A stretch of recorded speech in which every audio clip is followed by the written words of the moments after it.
So let me ask you, do you move well, eat well, and sleep well? Do you feel that modern medicine is looking out for your best interest? Do you know how to take care of your body so you can stay pain-free and in the activities you love? Do you know what options you have? If not, that's a problem, and this podcast is the answer. I'm Trevor Folker, and welcome to the Green Bay Health Project podcast.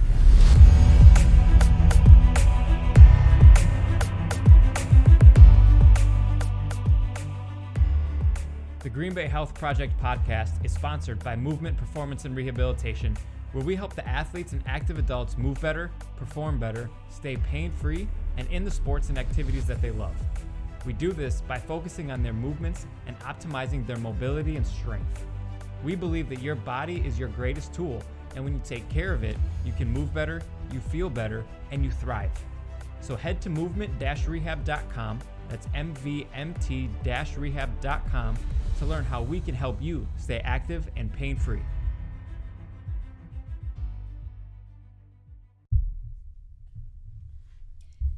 Hey everyone, and welcome to the Green Bay Health Project podcast. I'm Dr. Erica Folker, and today we're putting Trevor on the hot seat to talk about his profession, athletic training, since March is National Athletic Training Month. Trevor, thank you for being on the podcast today. Thanks for having me, Erica. I don't know if you necessarily nailed the intro quite like I do, but good job. Well, Trevor, let's dive right in. Let's talk more about your background in athletic training and your experience there.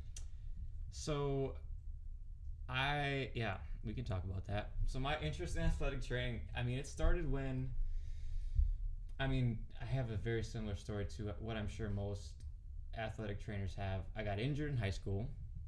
I sprained my ankle pretty good, tore all the ligaments playing basketball, came down on a guy's foot, and the athletic trainer was there right away. They sent me for x-rays, and I was put in a boot, even though the x-rays came back negative. And when I went back to school the next day, she was actually pretty upset because there was no break, and so they casted me. It wasn't a boot, they put me in a hard cast. And she was like, well, I don't know why they did that. And I was like, well, probably because it hurts like hell. And I don't want to move it. But she really took me under her wing, and I came back in a month and was ready for baseball season. And it was at that point where I really got interested in how the body worked and how it healed and just everything like that. So that was my sophomore year of high school. So from that point on, I knew I wanted to do something related to the body. So I decided to pursue athletic training at UW Oshkosh, simply because it allowed me to work around athletes primarily. Like, the main population was athletes. You still got that whole anatomy, physiology education. You learned how the body works together, how things should move separately. You learn diagnostic stuff, evaluation. You learn everything. And I was around athletes all the time, and it was pretty cool. It kept me kind of in the loop. And then I graduated from there in 2011 with my bachelor's in athletic training. I worked in a high school for almost a year. It wasn't, at the time, I was coming out of school, I was 22, 23. And I did PRN work for a hospital setting down in the West Bend area, where I was outsourced or outreach to a high school. Worked there for a little less than a year. It wasn't my cup of tea at the time. Like I said in the first podcast episode, which if you haven't listened to, go back and listen to it. So then I decided to go back for my master's degree, which I did in 2012, and I graduated with that in 2014 from Concordia University, Wisconsin, in applied exercise science. It was heavy ex-phys, and then I also had some awesome manual therapy classes and biomechanics classes. And I worked at Concordia during that time. I started as a GA from 2012 to, February of 2013, so about 6 months. And then I applied for a full-time position that had opened, and I was lucky enough to be granted that. So I worked full-time as an assistant athletic trainer at Concordia until 2017, doing athletic training coverage, game coverage, rehab, all that goes into it at the collegiate level. I did that for 5 years, primarily with men's soccer, women's hockey, and baseball for 2 years. Switched that out for lacrosse for the last few years. And then I, met my beautiful wife, and she moved me to up north to Green Bay. Best place to be. But we'll probably talk about this. But I mean the schedule at the collegiate level is pretty hectic. So I was ready for a change. Moved up here for a position, and I ended up doing some PRN work for a hospital, which I still do kind of. But then got into the industrial setting where I was doing a lot of work-related injury evals, rehab, and also non-work related. Did that for 2 years. Started our business in May of 2019, actually probably more October 2019, which is a private practice, and I think that's pretty unique for an athletic trainer to do. Left the industrial setting in 2020, and I've been doing our biz ever since. Yeah, very cool. I don't think I knew that story about your initial injury and why you got started in athletic training, but yeah, knowing your background, you've worked in lots of different settings, so we can touch on that a little bit more. But what does it mean to you to be an athletic trainer? There's a lot of myths and misconceptions out there about athletic training, but what does it mean to you to be an athletic trainer? What's my definition of an athletic trainer? I have a lot. I think the biggest thing is it's the first person that athletes, like if you're in the high school or collegiate setting, it's literally the first person that athletes will turn to for help, whether it is an injury or pain. But then with the relationships you build, you're their first line of help for every single issue. The relationship you develop with your athletes or your patients is huge, and I just think you're the first line of hope or help for a lot of people, and that's how I view athletic trainers. The relationships that they build and are able to build through their skill set, but then kind of the empathy that they have towards their athletes. You're the first line of hope for them to get better, whether it's physical, mental, or anything like that. Right. Usually who they get comfortable with the most and who they turn to the quickest. Yeah, typically because you see them right from the injury start, through the entire process till they're back on the field or on the ice again, right? Right. Well, I mean, if you think what in the traditional setting, which is high school, college, and whatnot, professional, if somebody gets hurt, that athletic trainer is the first person on the field. And usually they're always on the sidelines, so they usually see it happen, and they can usually tell or have an idea of what happened as they're running out there, so they're already in their mind planning what they're going to do or what needs to be done. But then right away, if that athlete's on the field laying there, they don't know what to do, they don't know how to react, and the first person that is in their face telling them it's going to be okay, telling them not to worry, not to freak out, is their athletic trainer. And I think that bond is formulated at that time, and then they just start to trust you, and they start to see that you have their best interest in mind. You just want to help them, and I think that's a very special relationship that not a lot of health professionals get to have. Yeah, absolutely. Like you said, in the healthcare field, you don't always get to see that patient for as long as you'd like, and you get to spend a little bit longer time throughout their rehab process. Mm-hmm. It's pretty special.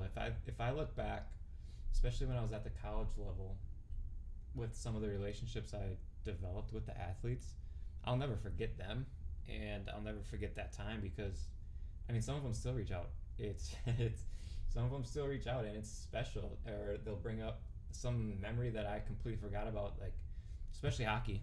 That hockey team was something, but they'll bring things up that happened on the bench that I completely forget about. But that's what it's about, and I think no other healthcare professional has that type of bond with their patients. I truly believe that. Unless you're in a private setting and you get to know them a little bit better, there's just nothing else out there. Absolutely. So going back earlier to what you were talking about with your education-wise, very extensive education as far as getting a bachelor's degree, master's degree, and so on. But as far as what continues to go into that in the Athletic Training Practice Act. Talk a little bit more about what is required from you every year then. So in order to become an athletic trainer, you need to go through an accredited program.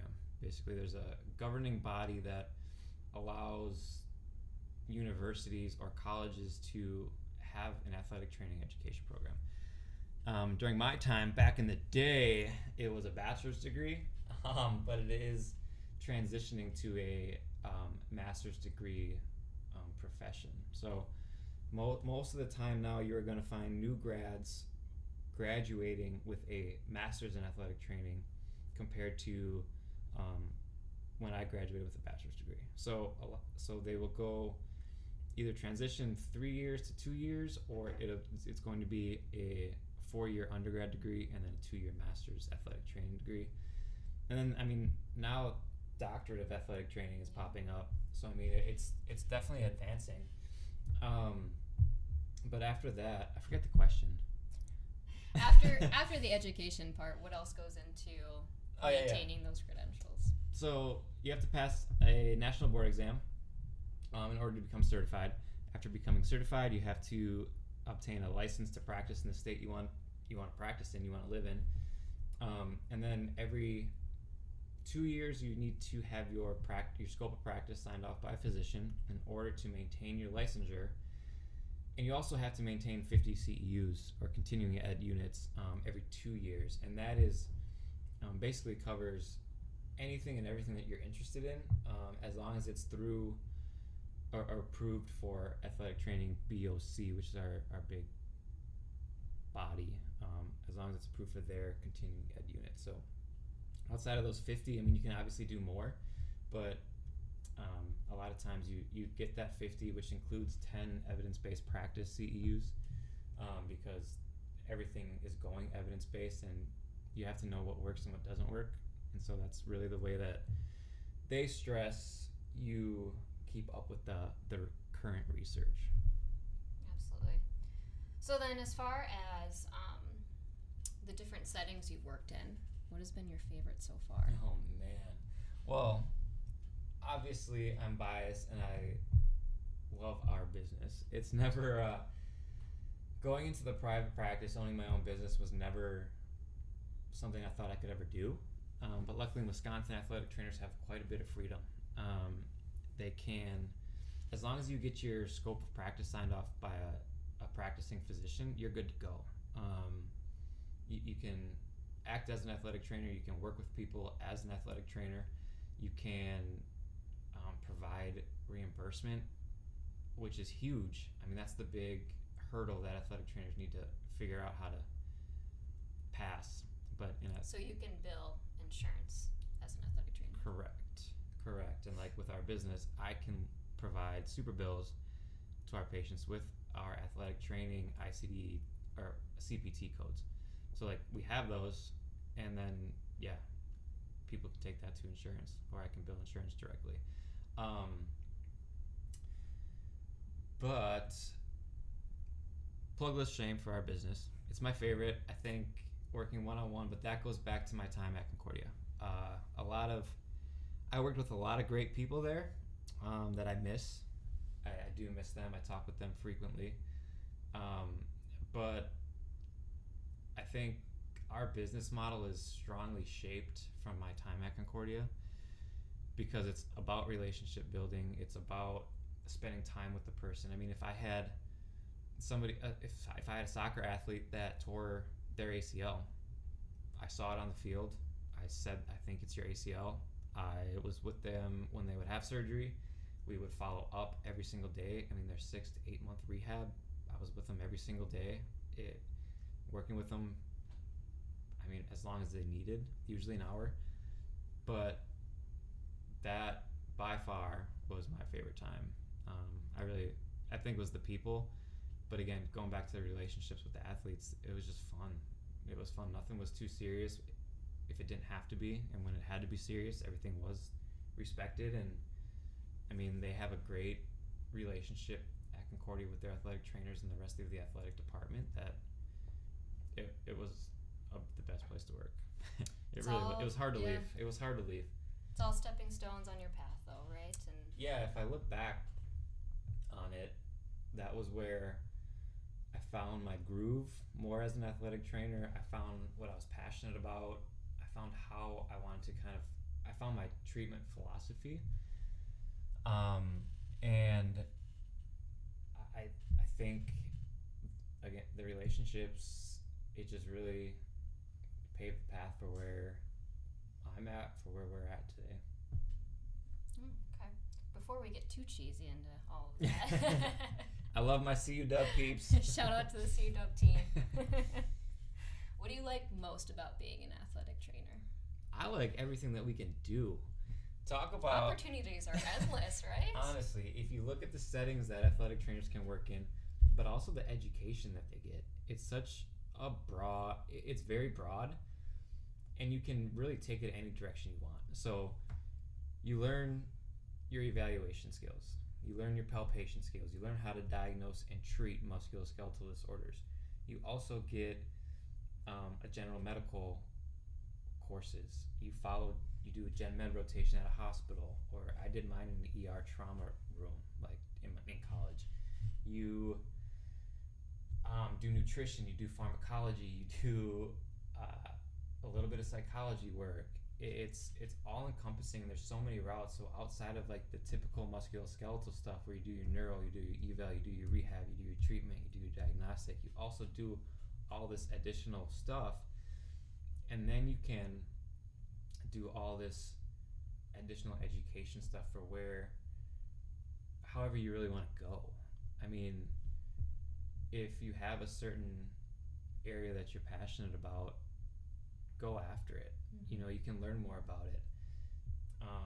And I think that is one of the most rewarding parts about being an athletic trainer, is that you have such a broad education that's specific to a population, but that you can take it in so many directions, and really you can do what you want with it. Like, I don't think a lot of people understand that, and I didn't. I mean, it took me a long time to be like, hey, I can do this and that, or I can learn this and that. So you're telling me you don't just hand out ice, right? I don't even believe in ice. There's no reason to ice. No, we don't just hand out ice bags. We don't just tape ankles. We don't just carry your stupid ass 6-pack of water bottles around and hand them to you. So much more to it, right? There's so much more to it. I mean, and even in other health care professions, I don't think that there is understanding, because we don't have the word therapist in our name. I think a lot of people think of athletic training as personal training, which it's not at all. But because we're not like something therapist after, I don't think other healthcare professionals truly understand or appreciate what athletic trainers can do or what they have to offer, because they absolutely have a very strong rehab strength-based background as well. So I just think my favorite part, you can literally learn anything you want, and take it and do with it what you want as well. Yeah, and that's pretty special. Just got to keep educating what you do and what everybody is out there to do in the athletic training field, and I think there's more recognition now than there ever was before, even say 10 years ago. Oh, for sure. Think about all the commercials now with athletic trainers in it. I think that's pretty cool. Yeah, it's nice for that to be gaining some steam, I think, where athletic trainers are starting to become more than just a glorified water person, which is 10 years ago, I think that's what they were. That's how they were viewed. Yeah. I mean, I've heard it my time, hey, can you go fill up my water? No. And then I would call one of the students over, hey, go fill up my water. but it's come a long way, and it's pretty exciting, because I do think it's on the right path for the most part. Yeah, absolutely. So other than getting the voice out about the athletic training field in general, what are some other challenges you face as an athletic trainer? I think the biggest one, outside of the recognition and respect, I think that a lot of athletic trainers deserve. I think the other thing is having to have a physician sign off on your practice act in order for you to practice. I think that's a big hurdle, especially for athletic trainers that want to go out into their own kind of setting or their own practice. You absolutely have to get that in order to practice, and that's between you and a physician And you just have to do that by developing relationships. I mean, other challenges I kind of mentioned about that is the having other healthcare professionals being like, oh, they can't evaluate, they can treat, they can diagnose. I think people are not fully aware of everything athletic trainers can do. And then the last thing is just, you can ask any athletic trainer, overworked, underpaid. I think the burnout is very high in athletic trainers due to the demands of the schedule. I mean, if you think about a high school athletic trainer, they are usually the one athletic trainer for hundreds of athletes.